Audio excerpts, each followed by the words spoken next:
السلام علیکم. دا یو ماشوم دی، تاسو کتلی شئ چې دته زه وینه بدلوم. د وینې بدلولو د پروسس ته ویل کېږي ایکسچینج ټرانسفیوژن. په دې باندې ټایم لګي 2 نه واله 6 غنټو پورې. په دې پروسس کې مونږ د ماشوم د دې وجود نه وینه روباسو او د بهر نه ورته فریش وینه واپس ورنې کوو.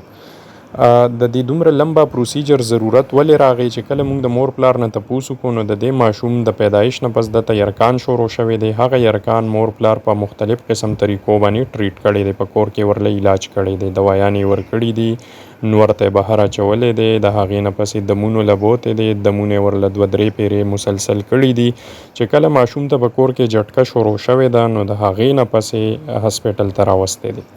اوس چې دوی هسپیټل ته راوستو مونږ ورله دلته ټیسټونه وکړه، نو په ټیسټونو کې د چې کوم بیلیروبین لیول دی نو هغه ډیر زیات راغی. هغه دومره زیات دی چې د هغې د وجې د دماغو ته خاطرخواه نقصان رسېدلی دی ځکه چې دته جټکه شروع شوې ده. اوس دا دومره پروسس خو به مونږ وکړو، خو د دې باوجود هم دا ګارنټي نشته چې د دماغو ته کوم نقصان رسېدلی دی د هغې نه به دا ماشوم محفوظ پاتې شي او که پاتې به نشي، یعنی دی کې د مازورتیا چانسز ډیر زیات وي.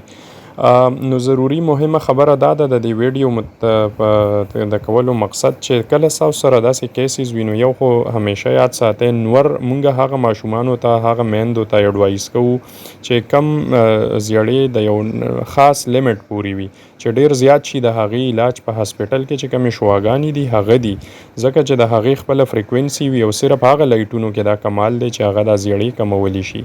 وایډلین ډراپس، سیکان ډراپس دا بالکل د دې علاج نه دی. په ټایم ځان هسپیټل ته رسوئ، په ټایم علاج کوئ چې د دې دومره لمبا چوړه پروسیجر نه تاسو بچ پاتې شئ او ماشوم هم تاسو صحتمند او بچ پاتې شي د دې نقصان نه.